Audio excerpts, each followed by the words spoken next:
MCB Reddit story. I told this story here before, but I'll tell it again. So, in woodshop, we had a table saw that had a safe stop, which means that if the sensor detects flesh touching the blade, it will instantly thrust a big block of hard plastic into the saw, instantly stopping the blade and pulling it down. Well, on the last day of our senior year, a friend of mine decided he was going to dick-slap the saw blade. The shop instructor left us alone to go to a teachers' meeting, since we were supposed to be the more responsible senior class, and we all huddled around the table saw and got the camera phone ready. He pulled his pants off, but kept his Vans on, and hopped up on top of the table, exposing his powder-white bare ass to the camera. Then he got into position, hovering his taint right above the saw and holding his dick in one hand. I will never forget the sight of this dude's dick. It was garnished with a fuzzy layer of ginger pubes, starting from beneath the belly button to a sparse sprinkling on his pale purple ballsack. His dick was long enough for him to do some helicopter work for the camera, just to build up some suspense. I had never thought that penises could have freckles, but his dick honestly looked like Orphan Annie. The image is burnt into my brain forever. Anyway, he was ready to go, so we turn the table saw on and watch it spin. I look into his eyes, and for the first time since he had this idea, I saw fear. But he was already too deep in to quit, and we were hyping him up, chanting his name. He asked for a countdown, so we start from 5. He starts hyperventilating.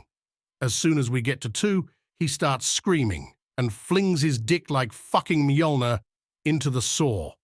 In a matter of milliseconds, we hear the slight buzz of his meat coming into contact with the saw, a thud as the safe stop engaged and pulled the blade down, and watch as he stumbles backward and falls off the table. We rush over to him and find him in a fetal position, gingerly holding onto his dick. He spreads his legs for the camera and reveals a thin red line about a half-inch under the head and the slightest trickle of blood. The blade barely nicked the surface. His dick fucking survived. I can attest to the fact that Safe Stop works. He was a god to us that day. So the video got passed around the campus within a couple hours.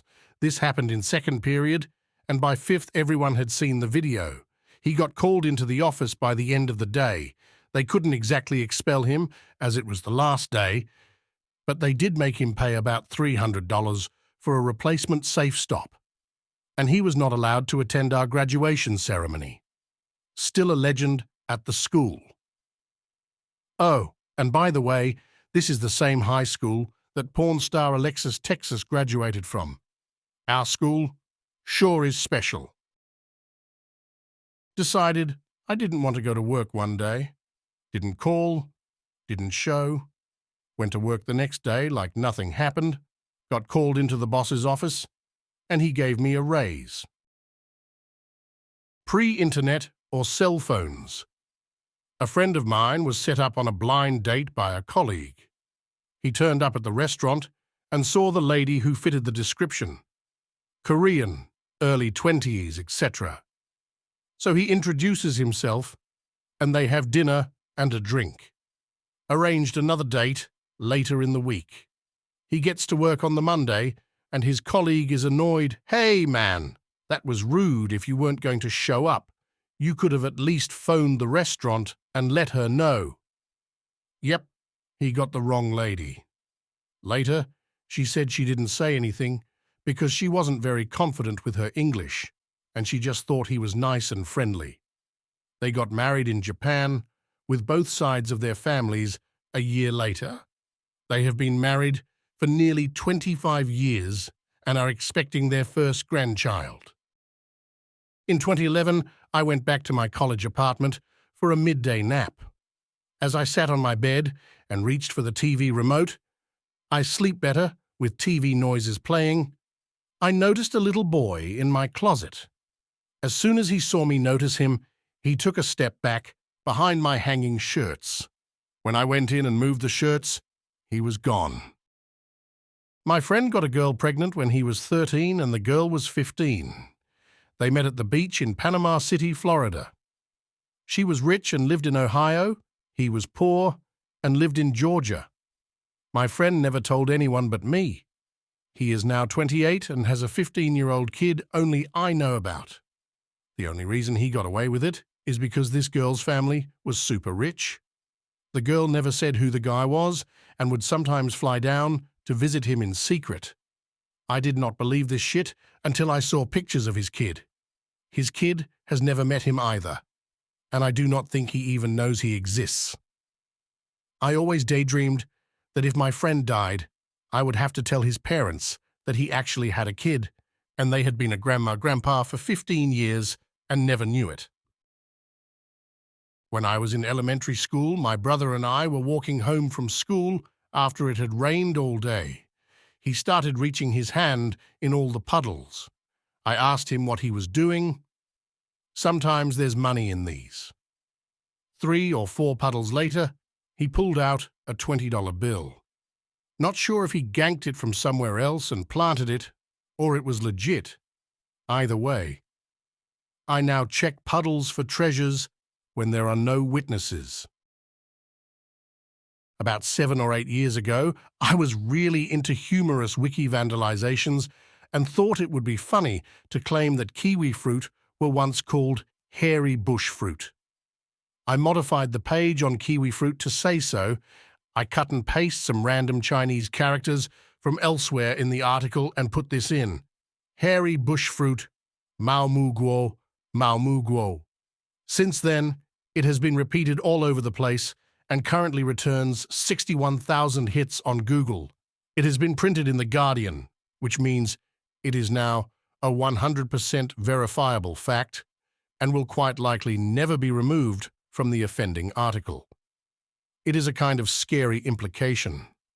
The Guardian journalist that wrote that article should have noted that Wikipedia was used as reference, but didn't. There could quite easily be other circular references like this, where a journo repeats something incorrect, lifted from Wikipedia, and publishes it, which then means the incorrect fact can be referenced in the press.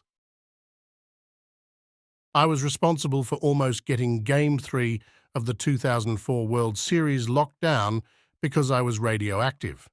I had been having some chest pains, and my doctor scheduled me for a thallium stress test that morning. Everything went fine. Headed out to Busch Stadium that evening for the game. We're in line heading for the gate and get to the security checkpoint. The police officer in front of us told us to stop and yelled at another officer to lock down the gate. He kept looking at this little box in his hand, and since I was directly in front of him, I could see the numbers jumping up and then going down, and then jumping up again. I asked him what the box was, and he told me that it measured radiation.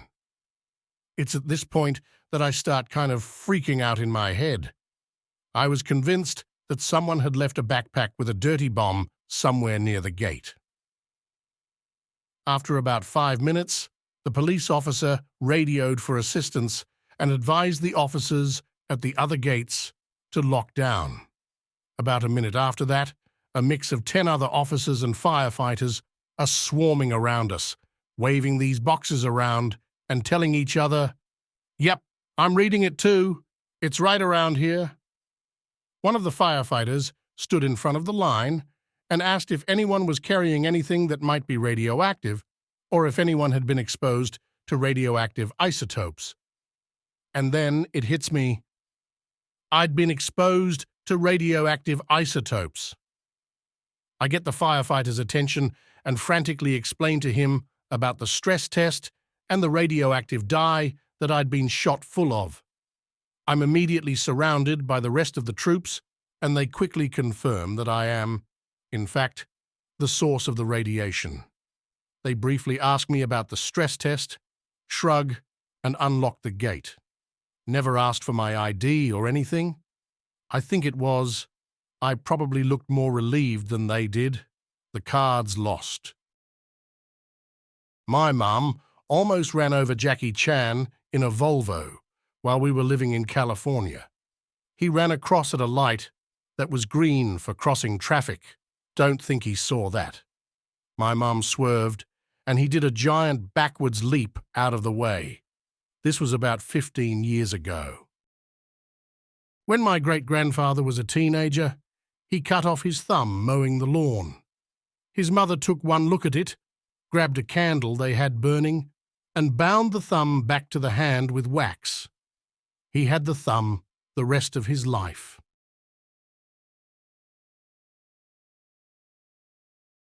Exploring Reddit's diverse stories. Until next time.